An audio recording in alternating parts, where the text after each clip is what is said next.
Marcus Vell had been chasing a ghost for 11 years. It lived inside other people's records, between the snare crack of a 1973 Stax single and the bass hum of a forgotten library cut from Lagos. In the analog warmth the digital age had drained from the world like a vampire bleeding a saint. Marcus could hear it. He could almost hear it. But every plug-in he bought, every emulator, every boutique preamp at $4,000 a pop, gave him only the corpse of the thing. Pristine, lifeless. The autopsy of a sound, never the breathing animal itself. His studio, a converted basement in a row house off Edgewood Street, had become a mausoleum of failed pursuits. Cables hung from the walls like dry tendons. His girlfriend had left in March. His mother no longer called. There was only the hunger now, and the silence of a snare drum that refused to bleed. So when the estate listing appeared in his feed, he felt it before he read it. A premonition, a flutter low in the spine. Estate sale, producer's equipment, vintage MPC 2000 XL heavily modified, $400 oboe. The machine alone, unmodified, was worth 3 times that. Marcus drove to Hyattsville before the sun finished rising. The house belonged, or had belonged, to a man named Augustus Pell. The daughter who met Marcus at the door looked tired in a way that wasn't physical. She led him into a basement that smelled of patchouli, and something Marcus didn't have a name for yet. Sweet and ferric, like blackberries crushed against a wound. The MPC sat at work a bench beneath a sheet, the way one might cover a body. Marcus pulled the sheet back and his breath caught. The machine had been loved. The cream-colored chassis had been hand-buffed to an opalescent sheen. The pads, 16 square rubber tiles where a beatmaker would normally tap out kicks and snares, had been replaced with something supple and unfamiliar. They were not rubber. They had the pliability of ripe fruit.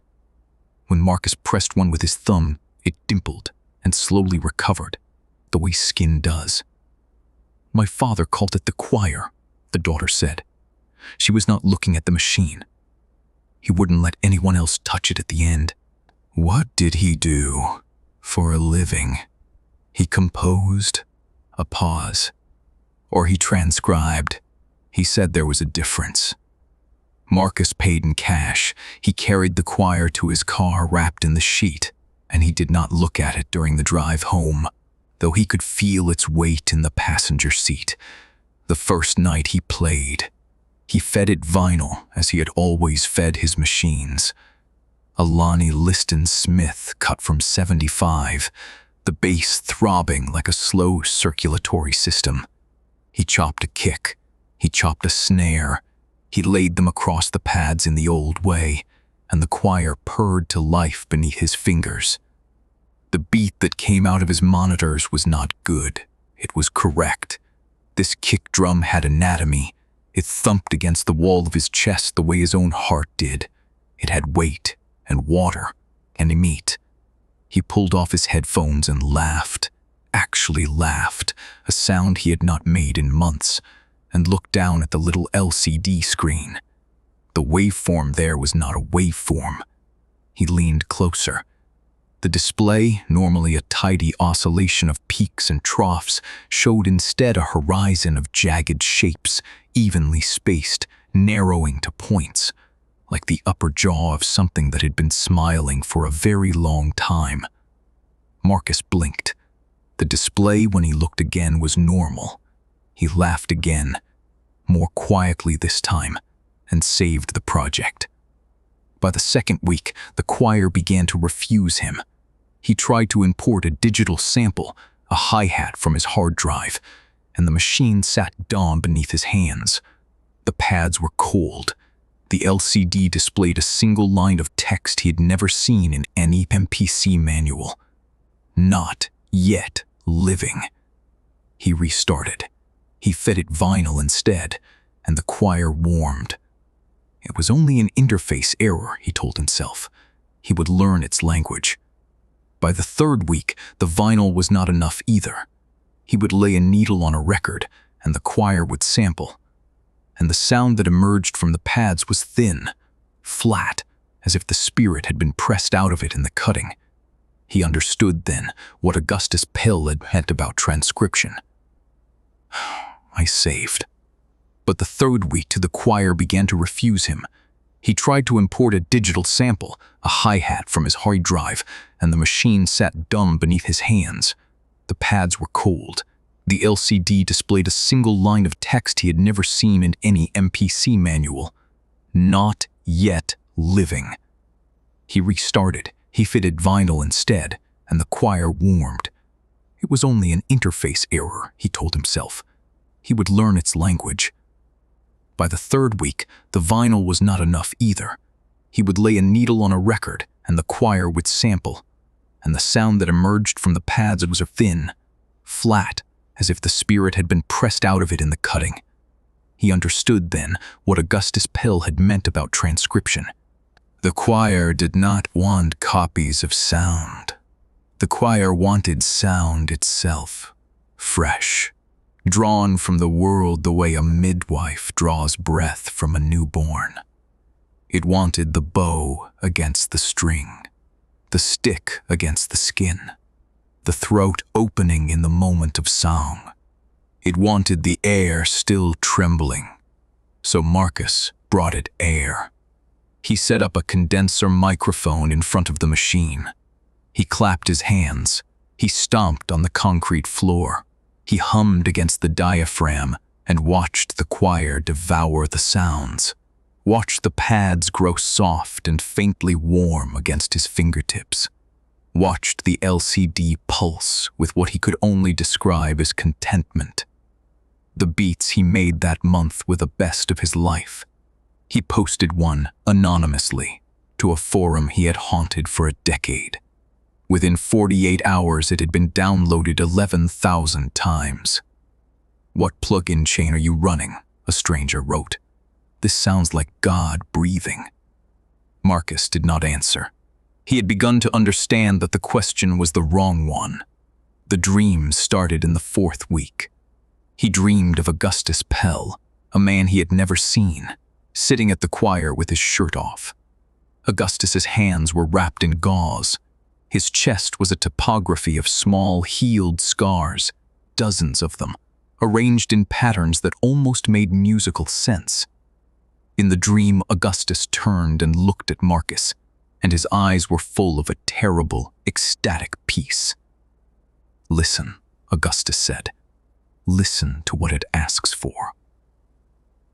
Marcus woke with the taste of copper in his mouth, and the choir across the room was glowing faintly in the dark.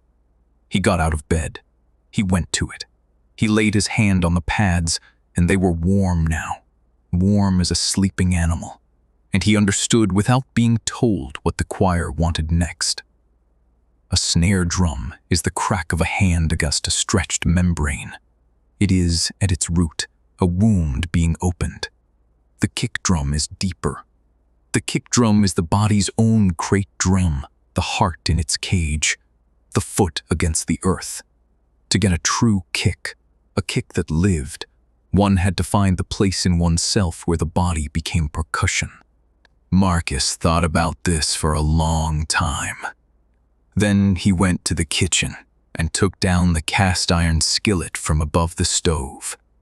He told himself afterward that he had not meant to break all of them. He had only meant to bruise the first knuckle, to test. But the sound that came out of the choir when he struck the pad with his swelling hand, oh, the sound. It was the kick drum at the bottom of the world. It was holy.